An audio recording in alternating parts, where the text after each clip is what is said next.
Hello friends, Radhe Radhe. Durga Saptashati का पाठ प्रतिदिन जरूर करना चाहिए। प्रतिदिन अगर दुर्गा सप्तशती का पाठ ना हो सके तो नवरात्र में जरूर करें।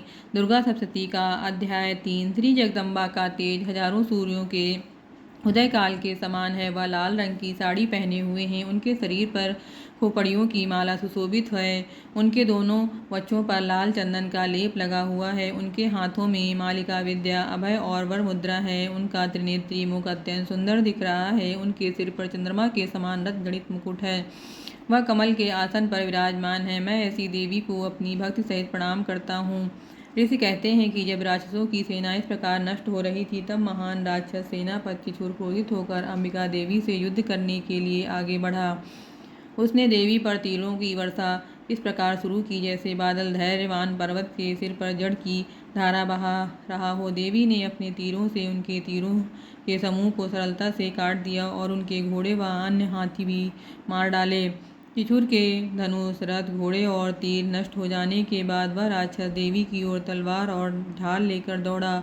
उसने अपने सिर पर तलवार का प्रहार किया और देवी के बाईं भुजा पर तेज प्रहार किया, लेकिन जैसे ही तलवार वहां पहुंची वह टूट गई। त्रिशूल क्रोध में अपनी आंखें लाल करते हुए अपनी दाढ़ को हाथ में लेकर देवी के पास पहुंचा। तब उस महादैत्य ने भद्रकाली पर आक्रमण किया। भद्रकाली ने अपने दिव्य तेज से त्रिशूल को मार गिराया। देवी के प्रचंड स्वरूप के सामने वह राक्षस टिक न सका।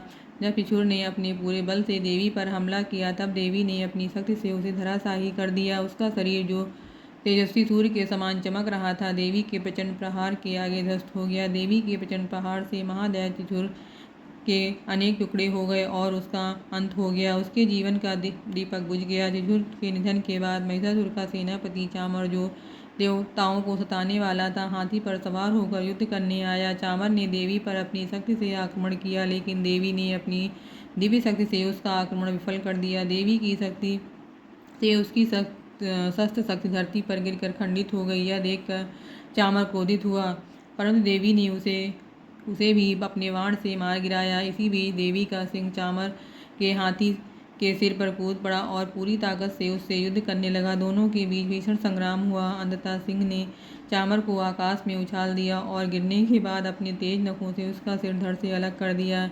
देवी ने उदक को पत्थरों और वृक्षों से मारकर पराजित कर दिया। कराल भी देवी के प्रहारों से धराशायी हो गया। देवी के गुस्से में भरे प्रहारों से कराल का अंत हुआ। देवी ने गदा के प्रहार से उद्दका को कुचल दिया, विंध्यपाल से वास्कल को तथा बाणों से ताम्र और अंधक को मौत के घाट उतार दिया। त्रिनेत्र देवी ने अपने त्रिशूल से उग्रास्त्र, उग्रवीर और महाहन जैसे राक्षसों का संहार किया। विडाल का सिर तलवार से एक ही प्रहार में काट दिया। देवी के बाणों से दुर्मुख और दुर्धर भी यमलोक भेज दिया गया। अपनी सेना का इस प्रकार विनाश होते देख महिषासुर अत्यंत क्रोधित हुआ और उसने भैंसे का रूप धारण कर देवियों पर आक्रमण करना आरंभ किया। महिषासुर ने अपने विशाल शरीर से देवियों को कुचलना शुरू कर दिया।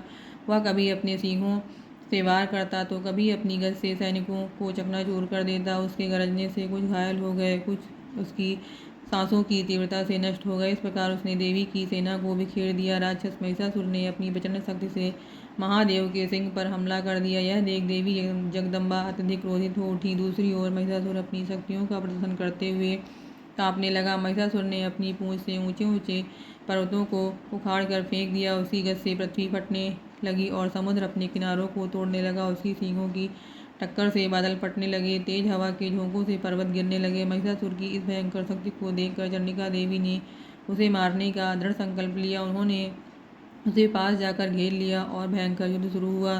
युद्ध के दौरान महिषासुर ने भैंसे का रूप त्याग कर सिंह का रूप धारण कर लिया। फिर वह राक्षस के रूप में प्रकट हुआ। जैसे ही माँ जगदम्बा ने उसका सिर काटने की तैयारी की, वह एक पुरुष के रूप में प्रकट हो गया। गणों और देवों से परेशान महिषासुर ने अपना रूप फिर से भैंस का बदल लिया और तीनों लोकों में भयभीत करना शुरू कर दिया। इस प्रकार देवी चंडी ने क्रोध में आकर मधु शहद पीना शुरू कर दिया और अपनी आंखों से लाल होते हुए हंसने लगी। महिषासुर ने देवी चंडी पर सिंहों से भारी भरकम पर्वत फेंकने शुरू किए, लेकिन देवी ने अपने बाणों से उन पर्वतों को तोड़ दिया। उनकी आवाज़ में उग्रता और लालिमा बढ़ रही थी। इसके बाद देवी ने एक घातक छलांग लगाई और महिषासुर को अपने पांव से दबाकर उसकी गर्दन पर अपने बिछुए से प्रहार किया। भले ही देवी ने महिषासुर को दबाया, वह पूरी तरह से हार मानने को तैयार नहीं था। महिषासुर ने दूसरी तरह से देवी के खिलाफ युद्ध जारी रखा, लेकिन देवी ने उसकी पूरी शक्ति और प्रभाव से उसे पराजित कर दिया। अंत में देवी ने अपनी बड़ी तलवार से महिषासुर का सिर काट डाला। महिषासुर का सिर काटते ही उसकी पूरी सेना भाग गई और देवता, देवियाँ और तमाम ऋषि मुनि खुश होकर देवी दुर्गा की पूजा करने लगे। गंधर्वराज संगीत की धुनें छेड़ी और अप्सराएं नृत्य करने लगी। इस प्रकार महिषासुर वध की कथा पूरी हुई, जो देवी महात्म्य के तीसरे अध्याय के अंतर्गत श्री मार्कंडेय पुराण में आती है। श्री दुर्गा सप्तशती तीसरे अध्याय में महिषासुर वध की यह कथा हमें सिखाती है कि अहंकार और अधर्म का अंत निश्चित ही है। जय माता की। दुर्गा सप्तशती का अध्याय 3 समाप्त हुआ। दुर्गा सप्तशती का पाठ नवरात्र में प्रतिदिन जरूर करें। फ्रेंड्स, अगर आप हमारे चैनल पर पहली बार आए हैं तो प्लीज़ लाइक और सब्सक्राइब जरूर करें।